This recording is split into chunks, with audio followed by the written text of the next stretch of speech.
Madame la maire, chers collègues, à l'occasion de ce premier conseil municipal de l'année, et même si nous sommes en février, nous souhaitons nos meilleurs vœux aux Rennaises et aux Rennais.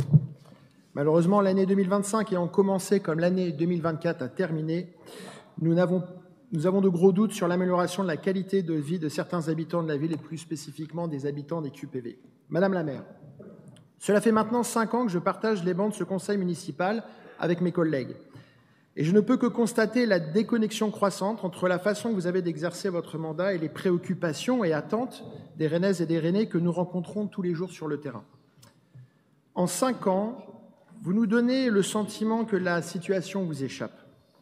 Elle vous échappe dans les quartiers. Certains quartiers sont devenus le terrain de jeu des narcotrafiquants qui règlent leurs comptes à coups de fusillade de pistolet ou en se poignardant entre rivaux avec des balles qui se logent dans des bâtiments communaux, des habitations ou même des commerces.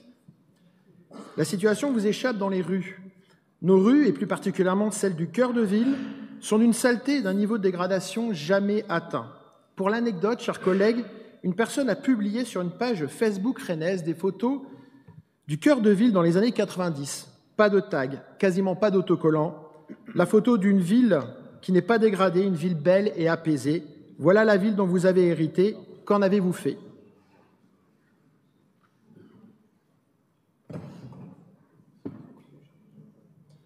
La situation vous échappe vis-à-vis de vos alliances politiques. Après avoir été valsiste, vous revendiquez haut et fort des alliances avec LFI de Jean-Luc Mélenchon, encore récemment renouvelées avec le NFP, qui a permis à quelques-uns de vos amis d'être élus et au plus grand nombre de garder son poste. Et enfin, contrairement à votre illustre prédécesseur, c'est votre propre majorité municipale qui vous échappe. Pourquoi ? Parce qu'elle est la résultante d'une alliance de circonstances plutôt que d'une vision véritablement partagée. On voit ce que ce type d'alliance donne au niveau national.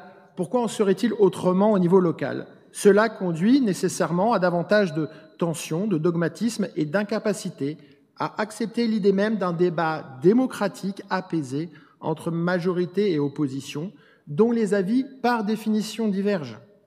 À ce titre, permettez-moi de revenir sur le comportement de Ludovic Brossard, qui est proprement inadmissible. Et j'y reviens en ce début d'année, car vous avez, Madame la maire, refusé notre demande de rendez-vous en fin d'année dernière. Je rappelle, chers collègues, que l'objet de cette demande de rendez-vous était précisément d'échanger sur ces sujets afin de poser les bases d'un dialogue renouvelé et apaisé pour la reprise de nos travaux municipaux en février, c'est-à-dire aujourd'hui. Voici un élu qui se fait vandaliser son véhicule, comme beaucoup de Rennais subissent d'ailleurs des incivilités de ce type malheureusement, et en cela nous soutenons Ludovic Brossard comme nous le faisons pour les autres Rennais qui sont victimes de vandalisme. Nous dénonçons avec la plus grande fermeté cet acte inadmissible. La dégradation d'un véhicule est une atteinte inacceptable envers tout citoyen rennais, et d'autant plus grave lorsqu'elle cible un élu, certainement attaqué pour sa fonction et son engagement. Mais lors de sa déclaration à la police, Ludovic Brossard nous cite Loïc Lebrun et moi-même comme suspects dans la dégradation de son véhicule, au prétexte que nous aurions menacé Ludovic Brossard au conseil municipal d'octobre. Mais quelle attitude indigne de la part d'un élu, surtout lorsque l'on sait que M. Brossard est le premier à dégainer des insultes sur les réseaux sociaux à mon encontre. Je serai, selon lui, et je cite, aussi dangereux qu'un terroriste pour la démocratie, ou, une autre fois, très certainement pour exprimer un désaccord politique, sur le fond, me qualifie d'abruti ou d'abrutissement de droite, insultant au passage de nombreux électeurs. Depuis le début de ce mandat, nous constatons une montée des tensions, des provocations et des invectives qui ne devraient jamais avoir leur place dans un débat démocratique sain. Madame la maire, le problème n'est pas que vous ayez des oppositions politiques qui combattent avec les mots, avec les idées, avec des propositions, votre politique que nous jugeons dans son ensemble mauvais ou pas bon. C'est normal, c'est la démocratie, des visions différentes s'affrontent. Mais ces confrontations doivent se tenir dans le respect, dans l'écoute mutuelle et dans un climat apaisé.